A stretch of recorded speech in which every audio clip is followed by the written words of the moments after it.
The winter in the far western lands was harsher than any the villagers could remember. The icy wind howled incessantly, carrying with it an oppressive cold that seeped into the bones of all who braved it. The snow fell endlessly, cloaking the hills and valleys in a pristine white that seemed beautiful only at first glance. Beneath this veneer of beauty lay the harsh reality of survival in such a climate. Crops were long dead under the frost, and the livestock had grown gaunt, their breath misting heavily in the frigid air. It was a winter that demanded both strength and willpower, and even then, not all would endure its full length. Perched atop a solitary hill that overlooked the small village below stood the imposing Castle Legrand. Its towering stone walls, once the pride of the region, now loomed like a grave marker against the perpetually gray sky. Time had weathered the castle's facade. Moss and lichen crept up the cracks in the stone, and its iron gates groaned in protest whenever the wind pushed too fiercely against them. Yet, even in its dilapidation, the castle held an air of aloofness, as if it were detached from the lives and struggles of the people below. It had been many years since the Legrand family had been synonymous with the prosperity of the region, but that era now felt like a distant dream. The Legrand family had once been revered, their names spoken with respect and even affection by the villagers. The previous lord and lady had been kind-hearted, always ensuring the well-being of those under their protection. During the harsh winters, they had distributed food and firewood, keeping the village warm and fed when the land offered little. Each Christmas, the castle gates would open wide, and the great hall would welcome the villagers for feasts and celebrations that lasted well into the night. These memories, though vivid in the minds of the elders, felt almost like legends to the younger generation, who had grown up knowing only the shadow of the Legrand family. Now, the castle belonged to Lucas Legrand, the young master who had inherited it following the untimely deaths of his parents. Lucas was only in his early 20s, yet he carried himself with a gravity far beyond his years, or perhaps it was bitterness. The tragedy of losing both his parents in a carriage accident 2 winters ago had marked him deeply, and the boy who had once run through the village fields with laughter had vanished. In his place was a stern and distant figure who rarely ventured beyond the castle walls. The villagers whispered about him in hushed tones, their words laced with both pity and unease. Lucas had inherited not only the castle but also the title and responsibilities that came with it. Yet, he seemed uninterested in continuing his family's legacy of kindness. The great gates of Castle Legrand remained shut, and no warm light spilled from its windows to guide travelers through the snow. Where once the villagers had been invited to the castle for Christmas, now they could only gaze at its towering silhouette and wonder if the new lord even acknowledged their existence. Winter this year felt different, more oppressive. The snow began to fall earlier than usual, and it did not relent. The wind seemed sharper, their mournful howls echoing through the hills like ghostly wails. The village church bells, which had rung out cheerfully in previous years, now sounded dull and forlorn. The people, huddled in their cottages, spoke of an unnatural chill in the air, as if the very season itself had turned malevolent. They avoided looking up at the castle if they could help it. Its presence felt less like a protector and more like a silent judge watching their every move. Within the castle walls, the atmosphere was no less grim. The once grand halls, adorned with tapestries and golden chandeliers, now seemed to close in on themselves, their grandeur muted by the relentless cold. Fires burned in the great hearths, but the warmth they offered was fleeting, as if the stones of the castle absorbed it greedily, leaving little for those who lived within. The servants moved about their duties with mechanical precision, their faces pale and drawn. They spoke in whispers, their voices muffled by the heavy walls and their own fear of being overheard. The young master himself was an enigma to those who served him. Lucas rarely appeared outside his private chambers, and when he did, his presence was forbidding. He was tall and thin, his sharp features made harsher by the constant scowl that seemed etched into his face. His dark hair was often unkempt, as if he cared little for appearances, and his eyes, once vibrant and full of life, now carried a coldness that made even the bravest servant avert their gaze. Lucas spoke little, and when he did, his words were clipped and tinged with irritation. The servants often wondered what occupied Lucas's mind during his long hours of solitude. They speculated that he was mourning his parents, though no one dared to ask him outright. Others whispered that he was consumed by bitterness, resenting the burden of his inheritance and the isolation it brought. Whatever the reason, it was clear that Lucas was not the same boy who had once been the pride of the village. The warmth and generosity that had defined the Legrand family seemed to have died with his parents. The approach of Christmas did little to lift the gloom that hung over the castle. In years past, the halls would have been filled with the scent of pine and the sound of carols as preparations for the annual feast began. Now, the silence was deafening. The great Christmas tree that had once stood proudly in the main hall was absent, and the only decorations were the thin layer of frost that crept along the windows. The servants, who had once looked forward to the season with excitement, now went about their work with downcast eyes, their steps heavy with dread. It was not only the servants who noticed the change in Lucas. The villagers, too, felt the shift. They spoke in hushed tones about how the young master no longer visited the village or offered assistance during the harsh winters. Some claimed to have seen him glaring down from the castle windows, his expression cold and unfeeling. Others told tales of strange occurrences in the castle, lights flickering at odd hours, shadows moving where none should be, and eerie sounds that carried across the snowy hills. The villagers, who had once looked to the castle as a beacon of hope, now avoided it altogether, fearing what might lie within. As the snow continued to fall and the winds howled louder, the unease among the villagers grew. There were whispers of old legends, tales of what happened to those who turned their backs on kindness and allowed their hearts to grow cold. Some spoke of the Krampus, the dark spirit of Christmas who came to punish the wicked. Though the stories were dismissed by many as mere folklore, there were those who could not ignore the eerie parallels between the old tales and the present. Lucas Legrand had not always been the shadowy figure that now roamed the halls of his family's castle. There was a time when he was the very embodiment of youthful energy and warmth, a boy who laughed freely and brought light wherever he went. The villagers still remembered glimpses of that boy, the little master who had played among their children, splashing through the shallow streams in summer and chasing snowflakes in winter. They remembered the way his laughter had echoed through the village square, unburdened by the weight of titles and expectations. That boy was a stranger to the man who now occupied Castle Legrand. In his early years, Lucas had been the pride of his parents, Lord Armand and Lady Elise Legrand. They doted on their son, ensuring he lacked for nothing while also instilling in him a sense of responsibility toward those less fortunate. Armand, a stern but fair man, often took Lucas with him on visits to the village, where they would distribute food and supplies to those in need. A lord is only as strong as the people who trust him, Armand would say, placing a guiding hand on Lucas's shoulder. Elise, on the other hand, nurtured Lucas's gentler side, encouraging his love for music and storytelling. On cold winter nights, she would gather the household by the hearth and weave tales of heroism and kindness, her voice like a melody that lingered long after the flames had died down. Lucas thrived under their care. His days were filled with joy and purpose, a delicate balance of play and learning. He excelled in his studies, impressing tutors with his quick wit and insatiable curiosity. At the same time, he remained approachable, a boy who was as eager to learn the villagers' songs and dances as he was to master swordplay. He was particularly close to Marcus, the village blacksmith, who often crafted wooden swords for Lucas and sparred with him in the courtyard. "You'll make a fine lord one day," Marcus would say, ruffling Lucas's hair. "Just remember, strength without kindness is like a sword without a hilt. It cuts everything, even the one who wields it." But fate, as it so often does, had other plans. The winter of Lucas's 12th year marked the beginning of the end of his idyllic childhood. It was a winter much like the one that now gripped the land, unrelenting in its cold and cruelty. Lord Armand and Lady Elise had embarked on a journey to a neighboring estate, leaving Lucas in the care of the castle staff. Their return was eagerly anticipated, as they were expected to bring gifts and tales from afar.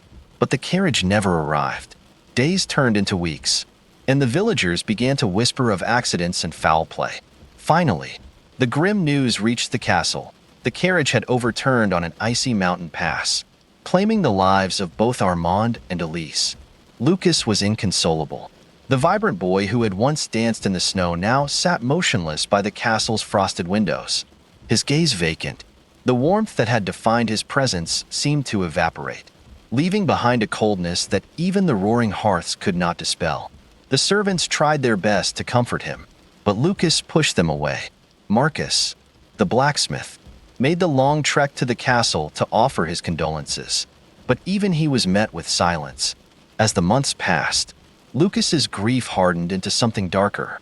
He withdrew from the villagers and the castle staff, isolating himself in the vast, empty halls of Castle Legrand. When he did speak, his words were sharp and biting, a far cry from the boy who had once spoken with kindness and curiosity. The transformation was subtle at first, a mist smile here, a curt reply there, but it soon became undeniable. Lucas was changing, and not for the better. When Lucas turned 18, he officially inherited the title of Lord Legrand. The ceremony, held in the castle's great hall, was a muted affair. The villagers, once eager participants in Legrand family events, attended out of obligation rather than joy. Lucas, dressed in ceremonial robes, accepted the mantle with a stoicism that bordered on disdain. His gaze swept over the crowd with a detached coldness, as if he were already planning how to wield his newfound authority. In the months that followed, Lucas's behavior grew increasingly erratic. He dismissed long-serving staff members for the slightest infractions, replacing them with individuals who valued obedience over competence. The once lively castle became a place of fear and suspicion, its corridors echoing with the whispers of frightened servants. Lucas began to issue harsh edicts, imposing strict rules on the villagers and punishing those who dared to question him. Where his parents had been protectors, Lucas became a tyrant. The first major incident occurred during the spring festival, a cherished tradition in the village. Lucas, uninvited and unexpected, appeared in the square, his expression sour as he surveyed the festivities. The villagers, unsure of how to respond, greeted him with hesitant smiles and murmured pleasantries. But Lucas seemed unimpressed. When he spotted a group of children playing with wooden swords, he erupted in anger, accusing their parents of mocking his authority. "You think this is a game?" he snarled, snatching the swords and breaking them over his knee. The children burst into tears, and the festival ended in a somber silence. From that day on, Lucas's descent into cruelty accelerated. He began to enforce harsh penalties for minor offenses, often using the village as an outlet for his frustration. Farmers who failed to meet their quotas were fined exorbitantly, and craftsmen whose goods did not meet his standards were publicly humiliated. Marcus, once a trusted friend and mentor, became a target of Lucas's wrath when a ceremonial sword he had forged for the young lord developed a minor flaw. Lucas berated Marcus in front of the entire village, declaring that incompetence would not be tolerated under his rule. Despite his growing cruelty, Lucas's internal torment remained. He often paced the halls of Castle Legrand late into the night, his footsteps echoing like a metronome of unease. He avoided the portraits of his parents that lined the walls, unable to face their painted gazes. On occasion, he would wander into the library and pull out one of the books his mother had read to him as a child. But the stories no longer brought him comfort. Their tales of kindness and heroism felt like mockery in the face of his reality. The servants, too, noticed the toll that Lucas's behavior was taking on him. He rarely ate, and when he did, it was in small, mechanical bites. His once bright eyes were now rimmed with shadows, and his hands often trembled as if from some unseen weight. Yet, despite his apparent vulnerability, none dared to approach him. The fear he inspired was too great, and the man who had once been the heart of the castle was now its ghost. As winter approached once more, Lucas's actions became even more erratic. He ordered the castle gates to be reinforced, as if preparing for an invasion. He demanded that all mirrors be removed from his chambers, claiming that their reflections disturbed him. The servants speculated that Lucas was haunted, whether by guilt, grief, or something more sinister. They could not say. And so, the boy who had once been a symbol of hope and joy became the architect of his own despair. The castle, once a beacon of warmth, now stood as a monument to the weight of unprocessed grief and unchecked power. Lucas's transformation was complete, but the darkness that now consumed him was only the beginning of the tale that was yet to unfold. Life within the walls of Castle Legrand had become a nightmare for its inhabitants. What had once been a place of warmth and refuge was now a cold, oppressive prison, ruled by a master who seemed to delight in cruelty. Lucas's descent into tyranny was no longer just whispered among the servants. It was etched into the very fabric of their daily lives. Each passing day brought new punishments, new humiliations, and a growing sense of despair that seemed to seep into the stone walls themselves. Lucas's treatment of his staff began with small acts of disdain. A misplaced goblet during dinner would result in a scathing rebuke. A poorly folded sheet might earn a glare that left the servant trembling. But as time went on, these minor displays of displeasure escalated into outright acts of violence. Lucas's anger became a storm that could erupt at any moment, unpredictable and devastating. One of the first to feel the full force of Lucas's wrath was a young scullery maid named Eliza. She was barely 16, a shy girl with a nervous smile who had only recently started working in the castle. One cold morning, as she carried a tray of tea to Lucas's study, her hands trembled under the weight of the silver service. A single drop of tea spilled onto the carpet. Lucas's reaction was immediate and brutal. He seized the tray from her hands, sending the cups and teapot crashing to the floor. "Incompetent wretch," he bellowed, his voice echoing through the halls. Eliza fell to her knees, stammering apologies. But Lucas was unmoved.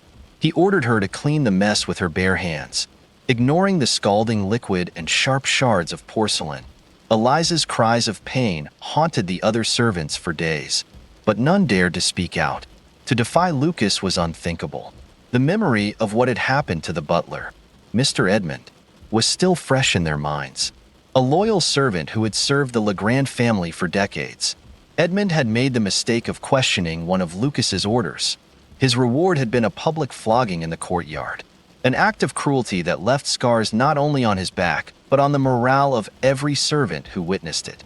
Lucas seemed to derive a perverse satisfaction from these displays of dominance. The more fear he inspired, the more powerful he felt.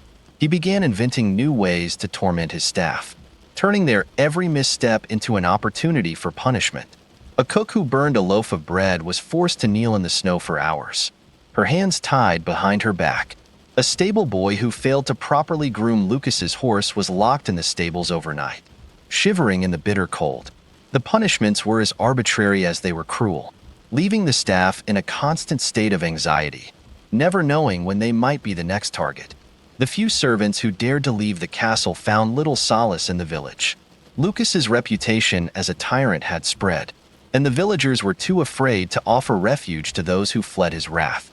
Even those who managed to escape the region entirely carried with them the scars of their time at Castle Legrand, both physical and emotional. Among the staff, there was one man who still held out hope that Lucas could be saved, Mr. Geraint, the elderly steward who had served the Legrand family since Lucas was a child. Geraint had been a father figure to Lucas after the death of his parents, offering guidance and support during the young master's most difficult moments. But as Lucas's cruelty grew, Geraint found himself increasingly sidelined, his advice dismissed and his presence barely tolerated. Even so, he could not bring himself to abandon the boy he had once cared for so deeply. One evening, as the servants huddled in the kitchens, whispering about Lucas's latest outburst, Geraint made a decision. He would confront Lucas directly, appeal to whatever shred of humanity remained within him. It was a dangerous gamble, but Geraint believed it was a risk worth taking. The confrontation took place in Lucas's private study. The room was dimly lit, the only light coming from the flickering flames of the fireplace. Lucas sat at his desk, a decanter of brandy in one hand and a book in the other. He barely looked up as Geraint entered. "What is it, old man?" he said, his tone laced with impatience. Geraint took a deep breath, steadying himself. "My lord, I beg your forgiveness for speaking out of turn, but I can no longer remain silent. Your actions toward the staff, they are cruel, my lord, unworthy of the Legrand name." Lucas's eyes narrowed, and he set the decanter down with a sharp thud. "Cruelty? Is that what you call maintaining discipline?" "It is not discipline. Geraint replied, his voice trembling but resolute. It is tyranny. Your father, your mother, they would be heartbroken to see what you have become. The mention of his parents was a mistake. Lucas's face darkened, and he rose from his chair, his movements deliberate and menacing. Do not presume to speak of my parents, he said, his voice low and dangerous. You know nothing of what they would think. I knew them well, Geraint said, his voice growing firmer. They were kind and just. Everything you have chosen to abandon. My lord, you must change. This path you are on, it will lead only to ruin. For a moment, Lucas said nothing. The room was silent except for the crackling of the fire.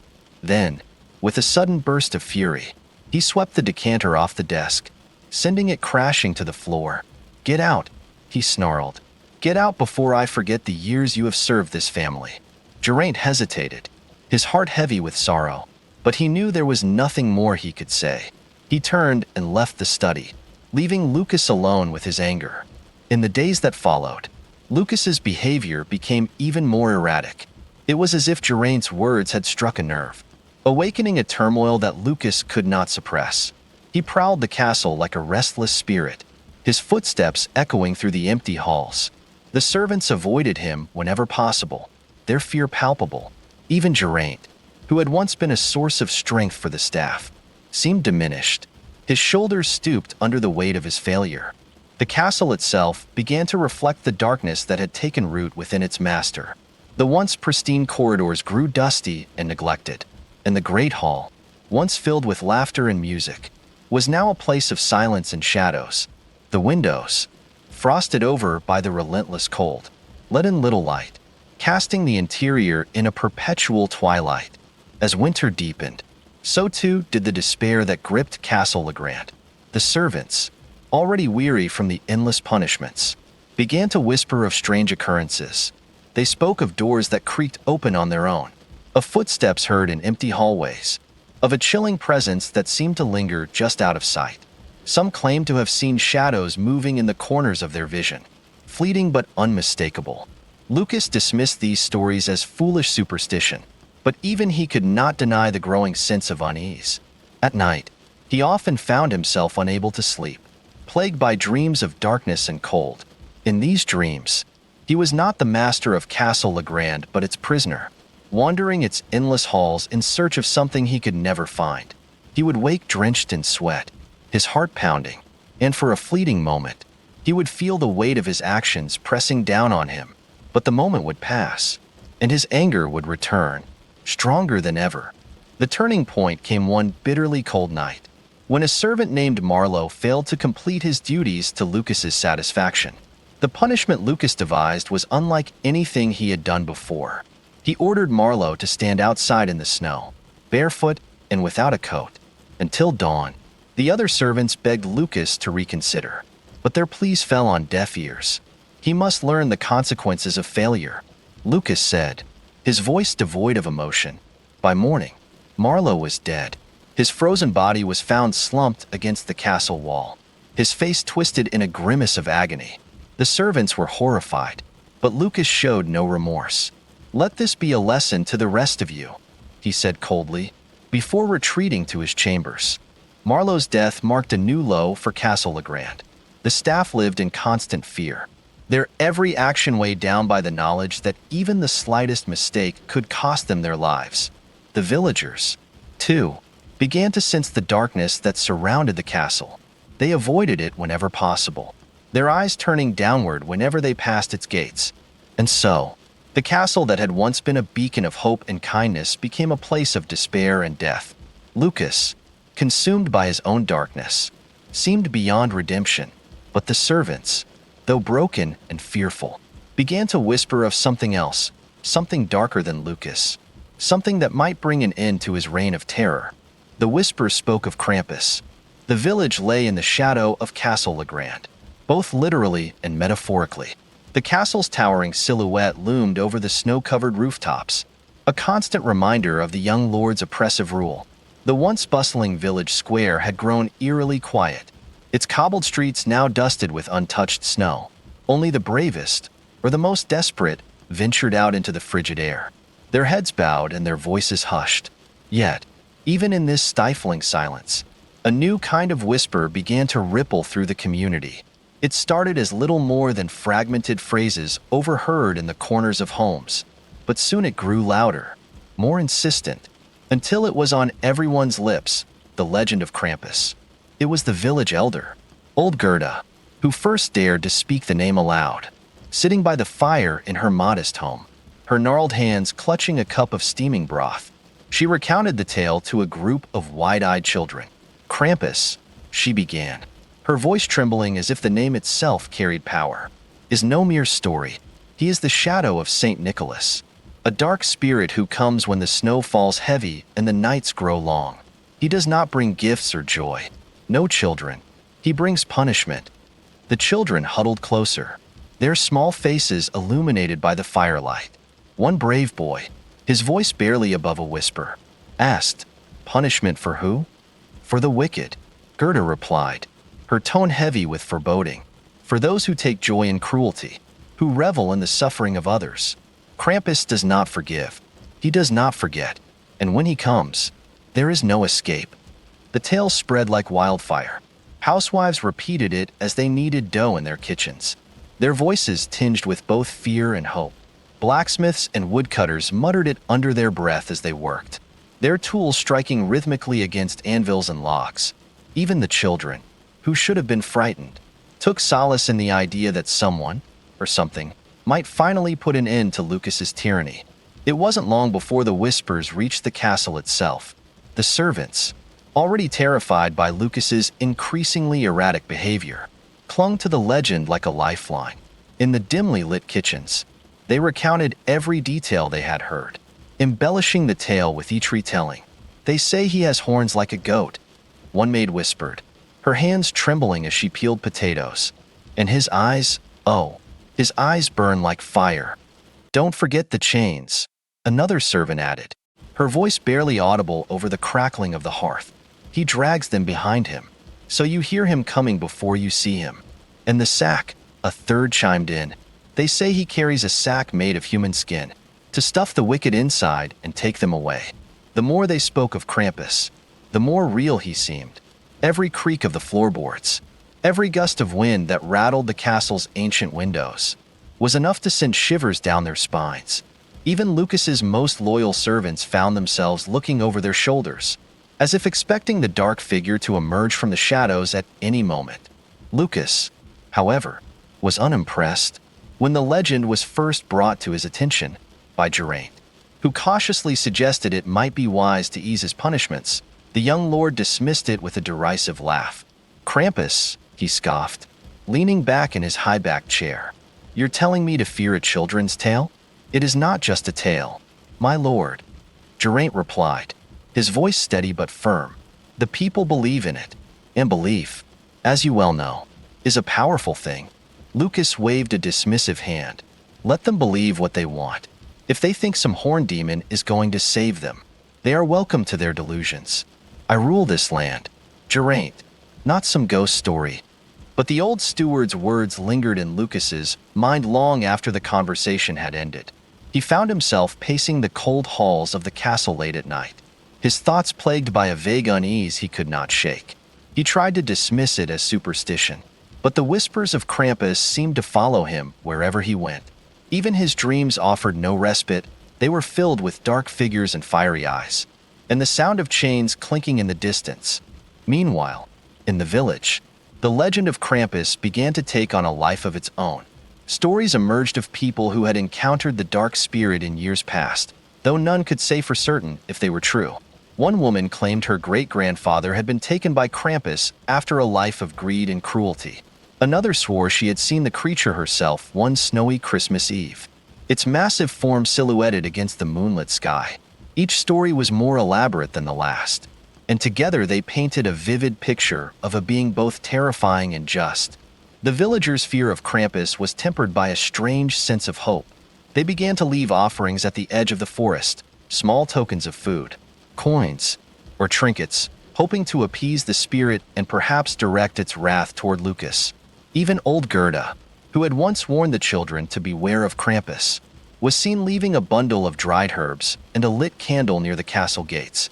A little guidance for the creature, she muttered when questioned, her wrinkled face set in a determined scowl. We'll see if he can't be persuaded to pay our dear Lord a visit. As Christmas approached, the atmosphere in the village grew tense. The snow continued to fall, heavier than anyone had seen in years, and the wind howled like a mournful spirit. The villagers avoided the castle as much as possible, their eyes darting nervously toward its dark towers whenever they passed. Inside the castle, the servants moved like shadows, their fear palpable.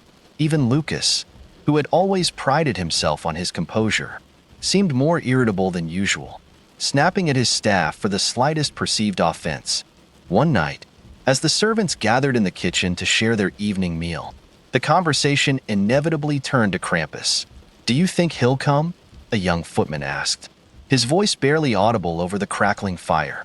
"He has to," the cook replied, her hands clutching her rosary. "If anyone deserves his punishment, it's Lord Lucas." "But what if he takes us too?" another servant whispered, her eyes wide with fear. "We've worked for him. Doesn't that make us complicit?" The room fell silent as the servants considered this grim possibility. It was Geraint who finally broke the silence, his voice calm but resolute. "Krampus does not punish the innocent," he said. "If you have done no wrong, you have nothing to fear." Despite his reassurances, the servants found little comfort in his words. That night, as the castle's many fires burned low and the shadows deepened, they lay awake in their narrow beds, listening for the sound of chains in the darkness. This part establishes the growing tension surrounding Krampus and his legend, painting him as both a figure of fear and a possible savior for those oppressed by Lucas. If you'd like, I can continue expanding this section further or move on to the next part. Let me know your thoughts. The village beneath Castle Legrand had not known peace for years. What was once a thriving community of artisans, farmers, and merchants had become a place of misery and silence. The shadow of Lucas Legrand stretched far beyond the castle walls, choking the life from the very people his family had once protected. As the winter deepened, so too did the weight of his tyranny, and the villagers found themselves struggling not only against the relentless cold, but also against the ever-growing cruelty of their lord. Lucas no longer confined his anger to the castle's servants. The village, with its cobbled streets and modest cottages, became an outlet for his frustrations. His visits were rare, but when he did descend from the castle on horseback, it was as if a storm had arrived. The sound of his approach, the steady clopping of hooves on frozen ground, was enough to send the villagers scrambling indoors. Doors slammed shut, curtains were drawn, and the square emptied as quickly as it had filled. Children were pulled from the streets, their mothers whispering frantic warnings as they disappeared into their homes. Lucas relished their fear. It gave him a sense of control, a twisted satisfaction that momentarily dulled the hollowness inside him. He would ride through the square, his sharp eyes scanning the windows and doorways for signs of disrespect. On one such visit, he spotted a young boy peeking through a cracked shutter. Lucas dismounted his horse and strode toward the cottage, his boots crunching in the snow. The boy's mother appeared in the doorway, her face pale, her hands trembling as she tried to shield her son. "My lord," she stammered, bowing low. "Forgive him. He meant no harm." Lucas said nothing at first. He simply stared at the woman, his expression cold and unreadable. Then, without warning, he struck her across the face with the back of his hand. She fell to the ground, clutching her cheek as tears streamed down her face. "Teach your whelp some manners," Lucas said, his voice low and menacing. "Next time, it won't be just you who suffers." The boy's cries echoed in the square long after Lucas rode away. Incidents like this became common as the winter dragged on. Lucas's cruelty seemed to know no bounds. He imposed heavy taxes on the villagers, demanding payments in coin or goods that many could not afford. Those who failed to meet his demands faced swift and brutal consequences. A farmer who could not pay his tithe saw his fields torched, the ashes scattering in the icy wind.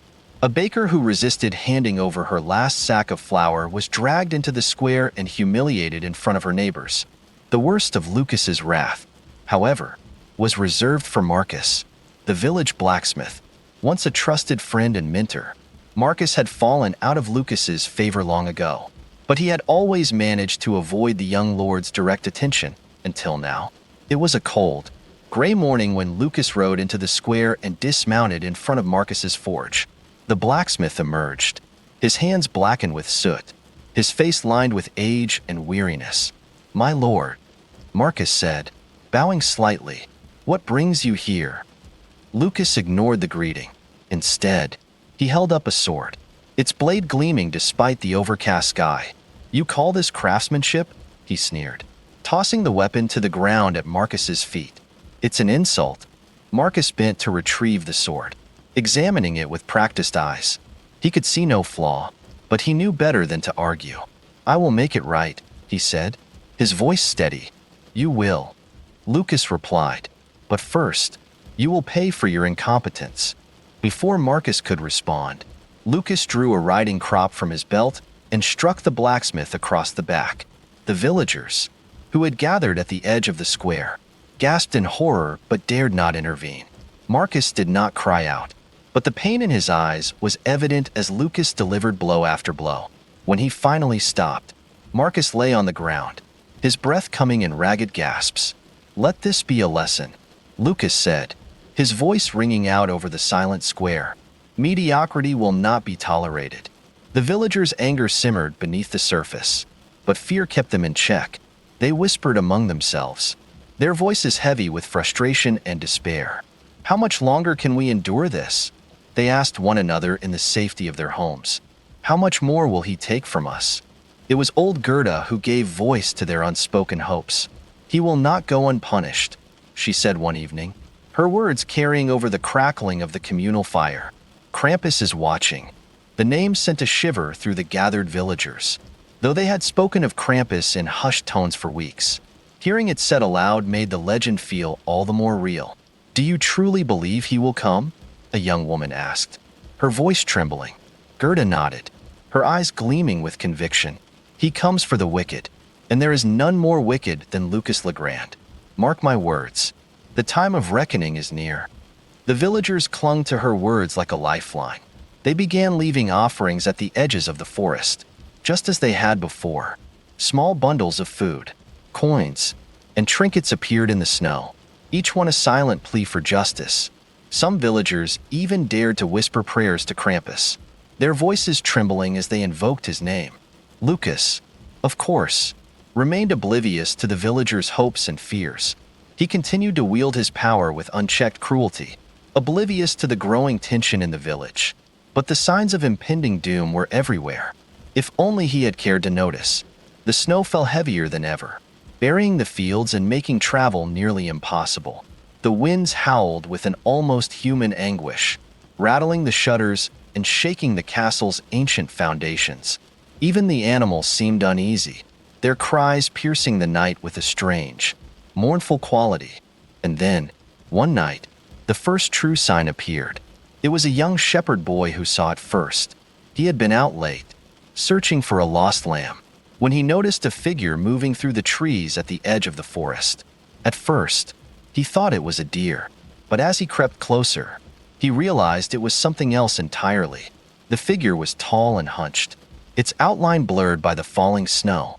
It moved with an unnatural grace, its long limbs barely disturbing the drifts beneath its feet. The boy's heart pounded as he watched it disappear into the darkness, leaving only a trail of deep, clawed footprints behind. When the boy returned to the village and told his story, the villagers listened with rapt attention. Some dismissed it as a trick of the light, but others saw it as a confirmation of their hopes. "Krampus has come," Gerda declared, her voice ringing with certainty, "and Lucas will pay for his sins." As the days passed, more sightings were reported. A merchant traveling through the forest claimed to have heard the sound of chains clinking in the distance, accompanied by a low, guttural growl. A farmer swore he saw fiery red eyes staring at him from the tree-line as he walked home one evening. Each story added to the growing tension, and the villagers began to feel that something momentous was about to happen. Lucas, however, remained defiant. When one of his guards brought news of the sightings, he laughed it off. "Fools and cowards," he said, dismissing the guard with a wave of his hand. "They see shadows and call it a demon. Let them cower in their huts. It changes nothing. But deep down, even Lucas could not deny the growing unease that gripped him. He began to sleep less, his nights plagued by vivid nightmares of darkness and fire. He awoke each morning drenched in sweat, his heart pounding as if he had been running from something unseen. Yet, his pride would not allow him to acknowledge his fear. Instead, he doubled down on his cruelty, as if by asserting his dominance, he could banish the shadows that haunted him. The villagers, meanwhile, continued to watch and wait. They knew that the storm was coming, and that when it arrived, nothing would ever be the same. The snowstorm was unrelenting, swallowing the village in a white silence that seemed almost oppressive. By now, even the hardiest of villagers stayed indoors, huddling by their hearths and whispering to each other in low voices. The fear of Krampus's arrival had taken root, but the specter of Lucas still loomed larger in their immediate lives. Each knock on a door sent hearts racing. Each distant hoofbeat made them freeze, listening for the young lord's approach. Lucas, however, was not content to leave them in peace. The isolation of winter only fueled his frustrations, and the walls of Castle Legrand felt narrower with each passing day. His moods had grown darker, his punishments crueler. The servants avoided him as much as they could, speaking only when spoken to and keeping their heads bowed low. It was on such a day, one heavy with icy winds and gray skies, that Lucas committed the atrocity that would seal his fate. Marcus, the village blacksmith, had been one of the few villagers who still tried to maintain some semblance of defiance against Lucas. Though his body was old and his strength waning, he carried himself with dignity, refusing to cower like the others. He was a respected figure in the village, known not only for his skill but also for his kindness. It was Marcus who had mended broken tools without charge for those who could not afford it, who had crafted toys for the children during past Christmases when the Legrands had still been a source of joy. But Lucas had taken to harassing Marcus more frequently, seemingly enjoying the challenge of breaking the blacksmith's spirit. That day, Lucas had sent word to Marcus that he required a new sword, one that was to be of impeccable quality. He demanded it be delivered to the castle within a week, an impossible time frame, given the freezing weather and the lack of resources. Marcus had worked tirelessly, barely sleeping, braving the bitter cold of his forge to meet Lucas's demands. When the appointed day arrived, he carried the sword to the castle himself, its blade wrapped in coarse cloth to protect it from the elements. Lucas was waiting in the great hall, seated on his ornate chair with a goblet of wine in hand. The hall was dimly lit, the grand chandeliers casting long shadows across the stone walls. As Marcus entered, the servants lining the hall exchanged nervous glances, sensing the tension in the air. "My lord," Marcus said, bowing slightly as he unwrapped the sword, "I have completed your commission." Lucas took the blade, examining it with a critical eye. For a moment, he said nothing, running his fingers along its polished surface. Then, with a sudden flick of his wrist, he swung the sword at a nearby wooden post. The blade struck true, splitting the wood with a clean cut. But Lucas's expression did not change. He turned back to Marcus, his lips curling into a sneer. "This," he said, holding up the sword, "is unacceptable." The hall fell silent. Marcus frowned, confusion flickering across his face. "Unacceptable, my lord?" he asked cautiously. "The blade is sharp, the balance perfect. I followed your specifications to the letter, and yet it fails to impress me," Lucas said coldly. He rose from his chair, towering over the blacksmith. "Do you think I am so easily satisfied that I would accept mediocrity from someone who dares to call himself a craftsman? My lord, I assure you—" "Silence," Lucas bellowed, his voice echoing through the hall. He stepped closer, the sword still in his hand. "You have failed me, Marcus, and failure must be punished." The punishment Lucas devised was unlike any the villagers had witnessed before. He ordered Marcus to be bound and dragged into the courtyard, despite the howling winds and falling snow. Word of the incident spread quickly, and soon a crowd of villagers had gathered outside the castle gates, drawn by both fear and morbid curiosity. Lucas stood on the castle steps, his dark cloak billowing in the wind, the rejected sword hanging at his side. Marcus was forced to his knees in the snow, his wrists tied behind his back. His breath came in ragged gasps, the cold seeping into his bones. But even now, he refused to beg for mercy. "You all see this man?" Lucas shouted, addressing the crowd. "This is what happens to those who dare insult me with their incompetence. Let this be a lesson to you all." He raised the sword high, its blade gleaming in the weak light. For a moment, the crowd held its collective breath, certain that Lucas was about to deliver the killing blow. But instead, he swung the blade down, severing the ties that bound Marcus's wrists. The blacksmith fell forward, his hands trembling as he braced himself against the snow. Lucas's voice rang out again. "You will carry this sword through the village, Marcus, and you will tell everyone you meet of your failure. Let them see the face of shame." The villagers watched in horror as Marcus was forced to rise, the sword clutched in his raw, frostbitten hands. He stumbled through the snow, his steps unsteady, as Lucas's guards followed behind, prodding him with the butts of their spears whenever he faltered. The crowd parted to let him pass, their faces etched with a mixture of pity and helplessness. That night, the village was silent. No one dared to speak of what they had witnessed, but the weight of it hung heavily in the air. In their homes, families huddled together, their hearts heavy with a mixture of fear and anger. And in the darkest corners of their minds, the whispers of Krampus grew louder. For Marcus, the humiliation was almost too much to bear. He returned to his forge, his body aching and his pride shattered. But as he sat by the dying embers of the fire, a strange feeling began to stir within him. It was not anger, nor was it despair. It was something colder, something heavier. He stared into the flames, his mind racing with thoughts he could not fully grasp. Outside, the wind howled through the village, carrying with it a sound that sent shivers down the spines of those who heard it. It was faint at first, barely audible over the storm, but it grew louder, more distinct.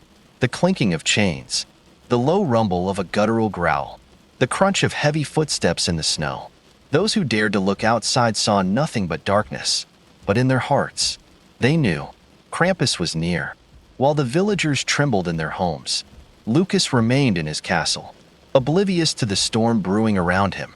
That night, he retired to his chambers with a sense of satisfaction, convinced that his display of power had cemented his authority.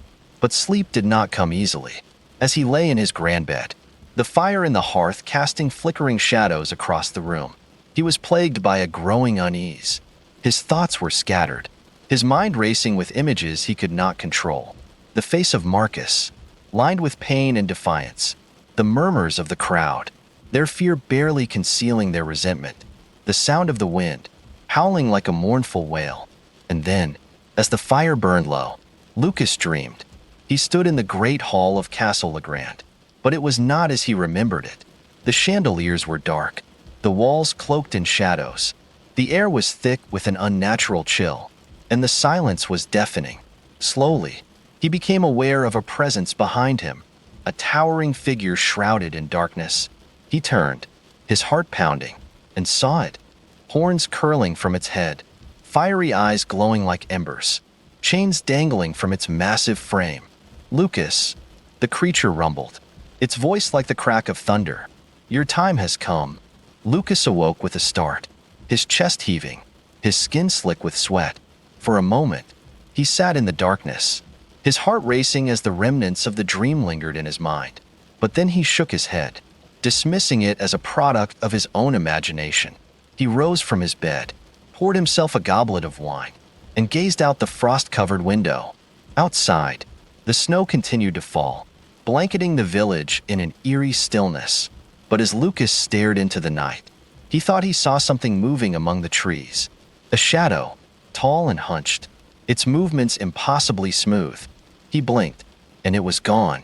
The days leading up to Christmas were heavy with a tension that no snowfall could quiet. The village lay still under the weight of the season, its streets buried in unbroken drifts, its people trapped in their homes by fear as much as by the cold. Even the forest seemed unnaturally quiet, the trees standing tall and silent like mourners at a funeral. Yet high above it all, Castle Legrand buzzed with forced activity. Lucas had declared that this year's Christmas feast would be the grandest the castle had seen in decades, a declaration that carried the weight of an unspoken command. The The servants worked tirelessly to fulfill Lucas's impossible expectations. They scurried through the halls with arms full of linens, candles, and decorations, their breath clouding in the frigid air as the fires failed to chase the chill from the stones. Every detail of the feast had to meet Lucas's exacting standards, from the roasted meats to the garlands of holly that adorned the walls. Though their hands were busy, their minds were far from their tasks. Whispers of Krampus spread among them like wildfire, fueled by every creak of the castle's old timbers and every gust of wind that rattled the windows. Lucas ignored their mutterings, though he could not escape the growing sense of unease that clung to the castle like frost on glass. The nightmares that had plagued him for weeks showed no sign of abating. Each night, he awoke drenched in sweat, his heart pounding as the echoes of guttural growls and clinking chains faded into silence. During the day, he threw himself into preparations for the feast, as though the act of asserting his authority over the servants could banish the shadow that loomed over him. But the more he tried to ignore it, the more insistent it became. The storm outside grew fiercer with each passing day. The snow piled higher against the castle gates, the winds howling like a chorus of voices that could not be silenced. On the eve of the feast, the skies turned an ominous shade of gray, and the air carried a sharp, electric chill. It was the kind of cold that crept into the bones and refused to leave. No matter how many fires were lit, the villagers, huddled in their cottages, whispered of bad omens. Some claimed to have seen strange footprints in the snow near the forest's edge, prints too large to belong to any man or beast they knew. Others spoke of eerie lights flickering among the trees, like distant lanterns carried by unseen hands. Within the castle, the servants tried to bury their fear beneath layers of duty. The great hall was transformed into a vision of opulence, its long tables laden with silver platters and golden goblets, its chandeliers dripping with sparkling icicles that glimmered in the firelight. A massive tree stood at the center of the hall, its branches heavy with ornaments of glass and gold.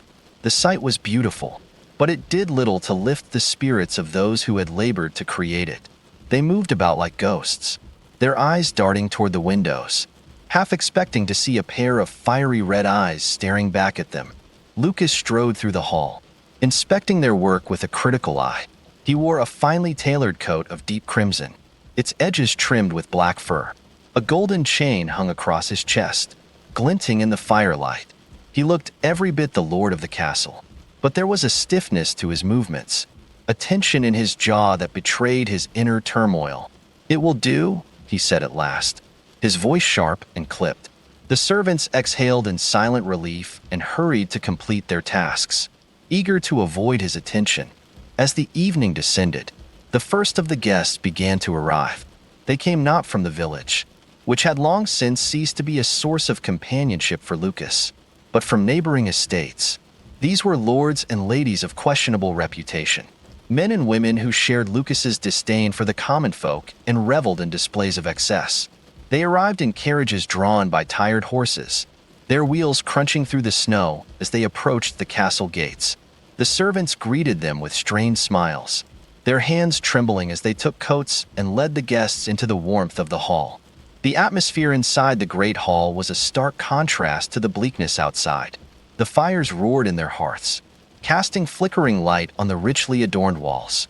The air was thick with the scents of roasted meats, spiced wine, and fresh pine.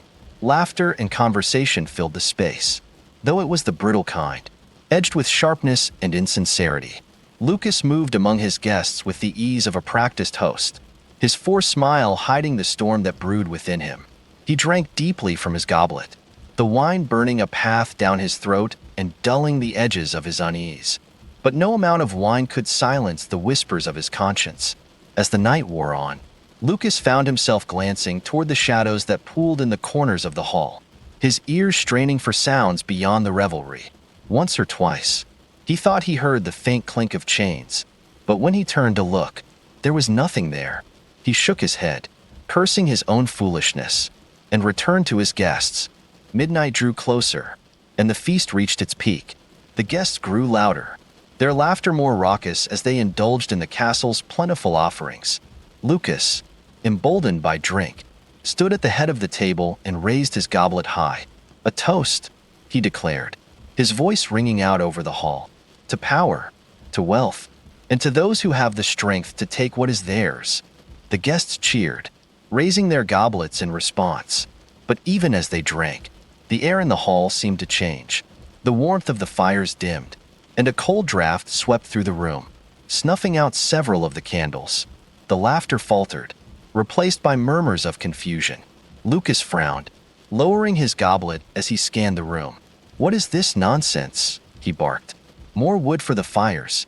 Move, you lazy wretches." The servants rushed to obey, but before they could reach the hearths, the great doors of the hall burst open with a deafening crash. A gust of icy wind roared through the room, extinguishing the remaining candles and plunging the hall into near darkness. The guests cried out in alarm, some rising from their seats, others clutching at the table as the wind howled around them. And then they saw it. A figure stood in the doorway, silhouetted against the swirling snow. It was massive, hunched over as though the weight of its own form was too much to bear. Horns curled from its head, casting twisted shadows on the walls. Its eyes burned like molten embers, piercing the darkness with an intensity that made even the bravest of men recoil. Chains dangled from its massive hands, clinking softly as it stepped into the hall. The sound was impossibly loud in the stunned silence. Lucas stared at the figure, his mouth dry, his heart hammering in his chest. "Who dares?" he began. But the words died in his throat as the figure's gaze locked onto him.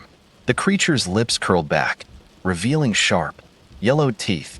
When it spoke, its voice was a deep, guttural rumble that seemed to shake the very stones of the castle. "Lucas Legrand," it said, the name drawn out like a curse. "Your time has come." The hall erupted into chaos. Guests screamed, shoving each other aside in their desperation to flee. Goblets and platters clattered to the floor as the tables were overturned. The servants cowered in the corners, their faces pale with terror. Lucas stood frozen, his mind racing as the creature advanced toward him, each step shaking the ground beneath its feet. "Stay back," Lucas shouted, his voice cracking as he reached for the sword at his side. He drew the blade with a trembling hand, its polished surface glinting in the dim light. "I am the lord of this castle. You will not." The creature moved faster than Lucas could have imagined. It lashed out with its chains, the metal striking the sword and sending it clattering to the floor. Before Lucas could react, the creature seized him by the throat, lifting him off his feet as though he weighed nothing. He struggled, gasping for air, but the creature's grip was unyielding. "You have brought this upon yourself," it growled, its fiery eyes burning into Lucas's own. "Now you will answer for your sins." And with that, the creature turned and dragged Lucas toward the doors, its chains clinking in rhythm with its heavy steps. The remaining guests and servants watched in stunned silence, too terrified to move. The last thing they saw before the doors slammed shut was Lucas's wide, terrified eyes, his screams swallowed by the storm outside. For a moment, the hall was silent. Then, slowly, the fires roared back to life, casting flickering light over the destruction. The guests began to stir, their whispers filling the air like the rustling of leaves. But none dared to speak of what they had seen, not that night, nor in the days to come. Outside, the wind carried the faint sound of clinking chains as Krampus disappeared into the snow, taking Lucas Legrand with him. The great hall of Castle Legrand lay in disarray. Goblets and platters lay overturned, pools of spilled wine mingling with scraps of food on the cold stone floor. The air was thick with the acrid smell of burnt candles and the metallic tang of fear. Though the fires in the hearths had roared back to life, their warmth seemed hollow, unable to dispel the chill that lingered in the room. The guests who remained were silent, their eyes darting toward the heavy doors through which Lucas had been dragged.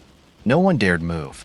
The cacophony of the feast had been replaced by an oppressive quiet, broken only by the soft crackle of the flames and the occasional whimper of a servant hiding in the shadows. The figure of Krampus, its hulking form, glowing eyes, and clinking chains, had burned itself into the minds of all who had seen it. They did not know whether to believe their own eyes or to pray that it was some collective nightmare brought on by too much wine. But one truth was undeniable: Lucas Legrand was gone. The remaining guests clung to the last remnants of their dignity, brushing off their cloaks and retrieving toppled goblets. Yet their movements were stiff. Their glances toward the door betrayed their unease. One man, Lord Antoine, cleared his throat, his voice cracking as he attempted to regain composure. A mere trick, he stammered, his words shaky. A hoax. Surely, Lucas arranged this spectacle to frighten us, to make us tremble before his power. A woman nearby, her gown torn in her scramble to escape, scoffed. A trick? Did you not see the beast? Those eyes, the chains. Her voice dropped to a whisper. It was no man. The argument quickly devolved into heated whispers, each guest trying to rationalize what they had witnessed. But their words carried no conviction. The truth was clear to everyone in the room. Even if they could not bring themselves to speak it aloud, Krampus had come, and Lucas had been taken. The servants, who had watched the events unfold with wide, terrified eyes, began to move. Tentatively, they stepped forward, gathering shattered plates and broken goblets. Their hands trembled, their ears straining for any sound that might indicate the creature's return. But all they heard was the howling wind beyond the castle walls. Old Geraint, the steward who had served the Legrand family for decades, stood motionless near the corner of the hall. His face was pale, his expression unreadable, though his heart pounded in his chest. A strange sense of calm washed over him. He had warned Lucas, time and again. He had tried to steer the young lord away from the path of cruelty, to remind him of the values his parents had instilled. But Lucas had refused to listen, and now the consequences had arrived. Geraint's gaze drifted toward the large, ornate chair at the head of the table, the seat that had belonged to Lucas. For a moment, he thought he saw a faint wisp of smoke rising from the fabric, as though it still carried the heat of the creature's fiery presence. The sight sent a shiver down his spine, but he quickly looked away, focusing instead on the servants who needed his guidance. "Clear the hall," he commanded, his voice steady despite the fear that gripped him. "Take what remains to the kitchens. We will clean properly in the morning." The servants obeyed, grateful for the distraction of menial tasks. One by one, the platters and goblets were removed, and the tables were pushed back into place. The great hall, once filled with raucous laughter and the clinking of goblets, was now eerily quiet. As the servants worked, the guests began to slip away. They left in twos and threes, their carriages creaking through the snow as they hurried back to their estates. No one said goodbye. No one thanked Lucas, or whatever forces had taken his place, for the feast. They simply fled, eager to put as much distance as possible between themselves and the castle. By the time the last guest had departed, the hall was empty save for Geraint and a handful of servants. The old steward stood near the fireplace, staring into the flames. His thoughts were heavy with the weight of what had transpired. Krampus was real. The stories, the warnings, they were not mere superstition. He had come, just as the villagers had whispered, and he had delivered judgment. Geraint closed his eyes, a prayer forming on his lips. He did not know whether he prayed for Lucas, for the servants, or for himself. All he knew was that the castle, the village, and everyone within its reach had been irrevocably changed. News of the events at Castle Legrand spread quickly. By morning, the villagers were gathered in the square, their faces pale with fear and curiosity. Rumors swirled among them, each more fantastical than the last. Some claimed to have seen Krampus dragging Lucas's screaming form into the forest. Others whispered of fiery hoofprints that led away from the castle and vanished into the snow. Old Gerda, the village elder who had first spoken of Krampus, stood at the edge of the square, her wrinkled hands clasped around a cane. Her voice, though soft, carried above the murmurs of the crowd. "I told you," she said, her tone solemn. "I warned you that Krampus would come. He does not forgive cruelty. He does not forget sin." The villagers listened in silence, their fear mingled with a strange sense of vindication. For years, they had suffered under Lucas's rule, enduring his punishments and his greed. Now, justice had been served, though it came in a form none of them had anticipated. "What happens now?" a young woman asked, her voice trembling. "What will become of the castle?" Gerda shook her head. "That is not for us to decide. The castle belongs to the servants now. They will know what to do." The crowd murmured in agreement, their eyes turning toward the distant silhouette of Castle Legrand, though the sight of its dark towers still filled them with unease. It no longer carried the oppressive weight of Lucas's presence. For the first time in years, the villagers felt a glimmer of hope. In the days that followed, life in the castle began to change, without Lucas's cruel hand guiding them. The servants found themselves free to reclaim some semblance of peace. They worked together to clean the great hall, to repair the damage caused by the feast, and to light every hearth in an effort to chase away the lingering cold. Geraint took it upon himself to lead them, his years of experience as steward proving invaluable. Under his guidance, the castle began to regain a small measure of its former glory. The servants no longer moved with fear in their steps, and their whispers of Krampus grew quieter as the days passed. But the memory of that fateful night lingered, though no one spoke of it openly.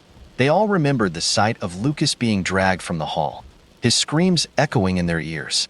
They wondered where he had been taken, what fate awaited him in the clutches of Krampus. Some pitied him. Others felt he had received exactly what he deserved. In the village, the mood was similarly mixed. Though the people were relieved to be free of Lucas's tyranny, they could not forget the creature that had brought about his downfall. Krampus had come once, and they knew he could come again. The legend that had once been a source of whispered hope now carried a weighty warning. No one, not even the most powerful, was above judgment. As Christmas came and went, the snow began to melt, and the village slowly returned to life. But the shadow of Krampus lingered, a reminder of the thin line between kindness and cruelty, between justice and vengeance. And though Lucas Legrand was gone, his story would be told for generations. A cautionary tale for all who dared to forget the power of the season's dark spirit. The storm had swallowed the world outside Castle Legrand. Snow and wind raged across the hills, howling through the trees and burying the village in a deep, relentless white. Beyond the heavy wooden gates of the castle, the forest loomed dark and foreboding, its ancient pines bending under the weight of ice. It was here, in the heart of the winter wilderness, that Krampus dragged Lucas Legrand toward his fate. Lucas struggled futilely against the iron grip of the beast. The chains that bound him clinked with every step, their icy touch burning against his skin. The snow beneath his feet was impossibly cold, seeping through his fine leather boots and numbing his legs to the knees. He gasped for breath, his lungs burning with the effort. But Krampus showed no mercy. The creature moved steadily through the storm, unbothered by the howling wind or the biting cold, its fiery eyes glowing like embers in the night. "Let me go," Lucas shouted, his voice hoarse and desperate. "You have no right. I am the Lord of Castle Legrand." Krampus did not respond. It merely tightened its grip on the chains, yanking Lucas forward with a strength that defied reason. Lucas stumbled, falling to his knees in the snow, but the beast hauled him to his feet without slowing. Each step felt like an eternity, the weight of his fear pressing down on him as heavily as the storm itself. He could feel his strength waning, his body weakening with every passing moment. And yet, the creature continued, dragging him deeper into the forest, away from the world he had ruled so mercilessly. At last, the storm seemed to ease. The wind died down, the snow fell more gently, and the forest grew eerily quiet. Lucas looked around, his chest heaving, and realized they had entered a clearing. The trees formed a perfect circle around the open space, their dark branches reaching toward the sky like skeletal hands. In the center of the clearing stood a jagged stone altar, its surface slick with ice and streaked with blackened marks as if it had been scorched by fire. The air was thick with an oppressive stillness, broken only by the faint crackle of Krampus's fiery breath. The creature released Lucas, sending him sprawling onto the frozen ground. For a moment, Lucas lay there, gasping for air, his body trembling from cold and exhaustion. When he looked up, Krampus loomed over him, its massive form silhouetted against the pale light of the moon. The chains in its hands glimmered faintly, their links glowing as though heated by an unseen flame. "You think yourself untouchable," Krampus growled, its voice low and rumbling like distant thunder. "You have ruled with cruelty, reveled in the suffering of others, and turned your back on the light that once guided you. For your sins, Lucas Legrand, you will face judgment." "No," Lucas shouted, scrambling backward. "This is madness. I am a lord. You cannot do this to me." Krampus laughed, a deep, guttural sound that sent shivers down Lucas's spine. "A lord? You are no lord. You are a coward who hides behind his title, a tyrant who abuses his power. Your parents would weep to see what you have become." The mention of his parents cut through Lucas like a knife. He clenched his fists, his face twisting with anger. "Do not speak of them," he spat. "You know nothing." "I know enough," Krampus replied, its fiery eyes narrowing. "I know they taught you kindness, mercy, and humility, and I know you have cast those lessons aside. You have chosen darkness, Lucas, and now you will answer to it." With a flick of its wrist, Krampus sent the chains snaking through the air. They wrapped around Lucas's wrists and ankles, binding him tightly and pulling him to his knees. He struggled against them, but they held fast, their glowing links burning into his skin. Panic surged through him as Krampus stepped closer, its shadow falling over him like a shroud. "Please," Lucas cried, his voice breaking. "I can change. I will change. Just give me a chance." Krampus tilted its head, its horns casting jagged shadows on the snow. "Change? You have had countless chances, and you have squandered them all. There is no redemption for you, Lucas. Only punishment." The beast raised its clawed hand, and a whip of fire appeared in its grasp. The flames licked hungrily at the air, their heat searing even from a distance. Lucas's eyes widened in terror as Krampus brought the whip down with a resounding crack. Pain exploded across his back, sharp and unrelenting. As the flames bit into his flesh, he screamed, the sound echoing through the clearing. But Krampus did not relent. Again and again, the whip struck, each lash carving a fiery path across Lucas's skin. The pain was excruciating, but it was more than physical. With each strike, Lucas felt the weight of his sins pressing down on him, every cruel word, every unjust punishment, every act of selfishness and greed.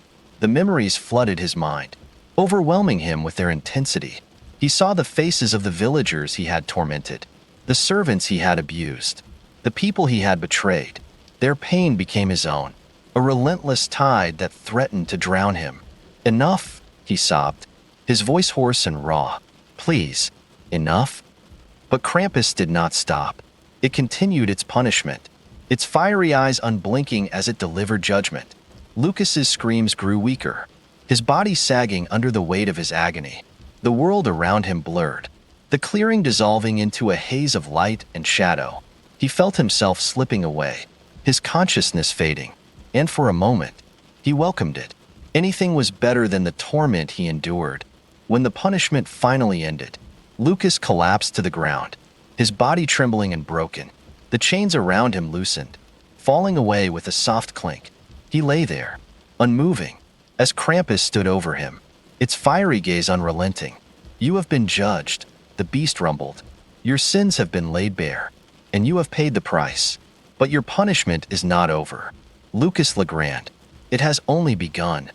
Lucas lifted his head weakly, his vision swimming. What more could you do to me?" he whispered. Krampus's lips curled into a grim smile. "You will see." With a sweep of its arm, the creature summoned its sack, a massive, tattered bag that seemed to writhe as though alive. The sack opened, its dark interior yawning like the mouth of an abyss. Before Lucas could react, Krampus seized him by the collar and lifted him effortlessly into the air. He struggled feebly, his strength all but gone, as the sack's darkness enveloped him. And then he was gone. The clearing was empty once more, the snow untouched save for the faint scorch marks that marred its surface. Krampus stood alone, its fiery eyes scanning the forest as though searching for something unseen. The chains in its hands fell still, their glow fading as the beast turned and disappeared into the trees. The storm began to ease. The wind died down, the snow fell more gently, and the forest grew quiet once again. By morning, the clearing would be buried under fresh snow, its secrets hidden from the world. But the villagers would feel it, the shift in the air, the weight that had lifted with Lucas's absence. They would know that justice had been served, even if they did not know the details. As for Lucas, his fate remained a mystery, Some said Krampus had taken him to a fiery realm, where he would suffer for all eternity. Others believed he wandered the forest still, a broken shadow of the man he had once been. But one thing was certain: Lucas Legrand was no more, and Castle Legrand was free from his tyranny. The village stirred uneasily as the new year approached, a tentative dawn breaking over a land still blanketed in snow. The shadow of Lucas Legrand's reign had lifted, but the scars he left behind remained, both in the hearts of the people and in the cracked stones of the castle atop the hill. Though Lucas's disappearance was celebrated by many, it was spoken of in whispers, a story that no one dared tell too loudly lest they summon the very creature that had taken him. In the weeks that followed that fateful Christmas night, the villagers began to return to their daily lives. The fields, buried deep beneath the snow, would remain dormant until spring. But the people took solace in small acts of normalcy. Blacksmiths repaired tools, bakers filled their ovens with bread, and children played cautiously in the streets. Yet even in these moments of routine, the memory of Krampus loomed, an ever-present reminder of the thin veil separating justice and terror. The castle itself stood quiet and still, its once formidable presence softened by the snowfall. For the first time in years, its gates were left open, a gesture of peace from the servants who had now taken over its care. Old Geraint, the steward who had witnessed the downfall of Lucas, emerged as the unofficial leader of the household. His calm wisdom guided the servants as they worked to restore the castle's former reputation, not as a place of fear, but as a sanctuary for those in need. Geraint gathered the servants one cold morning in the great hall. The fires had been lit, their warmth a stark contrast to the chill that had once dominated the space. The long tables were bare, the scars of the Christmas feast still visible in the worn wood. But the room felt lighter somehow, as though a weight had been lifted from its very stones. "We must move forward," Geraint said, his voice steady but filled with an underlying grief. "The castle does not belong to Lucas anymore. It belongs to all of us, and it is our duty to make it a place of warmth and hope once again." The servants nodded, their faces solemn but determined. Though they were free from Lucas's tyranny, they knew the task ahead would not be easy. Years of neglect and cruelty had left their mark, and it would take time to rebuild both the castle and the trust of the village below. One of the younger maids, a timid girl named Eliza, raised her hand hesitantly. What do we tell the villagers?" she asked. "About him? About what happened?" Geraint's gaze turned toward the high windows, where the light of the winter sun streamed through, illuminating the frost-covered glass. "We tell them the truth," he said after a moment's pause, "that Lucas is gone, and that justice has been served. But we do not speak of Krampus. Let that be a warning passed through whispers, a lesson for those who would choose the path Lucas took." The servants murmured their agreement, though a palpable unease lingered in the air. Krampus had come and gone, but his presence was still felt, like the shadow of a storm that had passed but left the air heavy with its memory. Word of Lucas's disappearance spread quickly through the region, reaching even the furthest corners of the neighboring estates. The lords and ladies who had once dined at his table were quick to disavow any connection to him, their letters filled with hollow condolences and empty promises of aid. The villagers, however, were not surprised. They had long known that the nobility cared little for their struggles. Instead, they turned to one another, finding strength in their shared resilience. With the castle now under the stewardship of Geraint and the remaining servants, the villagers began to rebuild their relationship with the estate. The gates, which had once been a symbol of division, were now open to all who sought refuge from the harsh winter. The castle's stores of food and firewood, hoarded by Lucas for his feasts and luxuries, were distributed among the people, ensuring that no one would go hungry or cold. It was a small but significant gesture, a sign that the days of cruelty and excess were over. Marcus, the blacksmith who had suffered so greatly under Lucas's rule, became a central figure in the village's recovery. Though his body bore the scars of Lucas's punishments, his spirit remained unbroken. He repaired tools, crafted new equipment, and taught the younger generation the skills they would need to rebuild their lives. He spoke little of Lucas, but his presence alone was a reminder of the resilience that had allowed the village to endure. Old Gerda, The village elder, whose warnings of Krampus had proven true, became a source of both fear and reverence. The villagers sought her out for guidance, leaving small offerings of food and candles at her door as thanks for her wisdom. She accepted these gifts with a solemn nod, her eyes distant as though she saw things the others could not. When asked about Krampus, she would only say, "He comes for the wicked. That is all you need to know." In the quiet moments, when the fires burned low and the village lay still under the blanket of night, the people wondered about Lucas. Where had Krampus taken him? What had become of the young lord who had ruled with such cruelty? The answers to these questions were shrouded in mystery, but that did not stop the stories from spreading. Some claimed that Lucas had been dragged into the depths of the underworld, where he would suffer for eternity alongside other tyrants and villains. Others whispered that he wandered the forest as a broken, shadowy figure, his screams echoing through the trees on cold, windless nights. A few even believed that he had been transformed, his soul bound to Krampus's service, doomed to deliver judgment to others as cruel as himself. One bitterly cold evening, a hunter returned to the village with a tale that sent shivers through all who heard it. He had been tracking a deer through the forest when he came upon a clearing he did not recognize. The snow there was untouched, save for a single set of footprints, massive, clawed, and trailing faint scorch marks. At the center of the clearing was a jagged stone altar, its surface blackened as though by fire. Though the hunter saw no sign of Lucas or Krampus, he felt a presence in the air, a heaviness that made his breath hitch and his legs tremble. He fled the clearing, vowing never to return, but his story spread quickly, adding yet another layer to the legend. As winter turned to spring and the snow began to melt, the villagers carried the memory of Krampus with them. The tale of Lucas's downfall became a cautionary story, passed from generation to generation as a warning to those who might follow in his footsteps. Parents told their children of the dark spirit who punished the wicked, using his name to ensure good behavior during the Christmas season. "Be kind," they would say, "for Krampus is always watching." The castle, too, became a symbol of both fear and hope. Though its gates remained open, its dark silhouette atop the hill served as a reminder of what had transpired within its walls. The servants who now cared for it worked tirelessly to transform it into a place of light and warmth, hosting feasts and celebrations that welcomed all.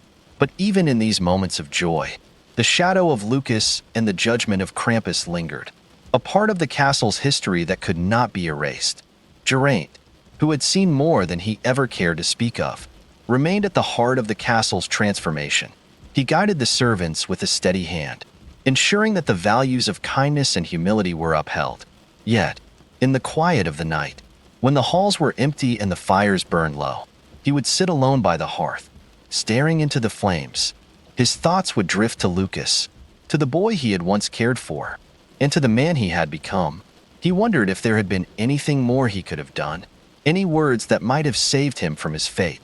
But those thoughts always ended the same way, with the knowledge that Lucas had made his choices, and that justice, though harsh, had been served.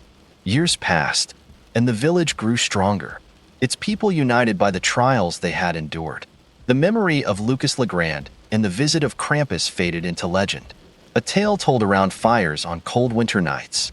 But the lesson remained. At the edge of the forest, where the trees grew thick and the shadows deepened, the villagers still left offerings each Christmas Eve, small bundles of food, candles, and trinkets. They did not know if Krampus still walked among them, but they dared not take the chance. The sight of those offerings, glowing faintly in the moonlight, served as a silent reminder to all who saw them. Kindness is not just a virtue, it is a necessity. And somewhere, deep within the forest, the legend of Krampus lived on, waiting for the next name to be added to his list.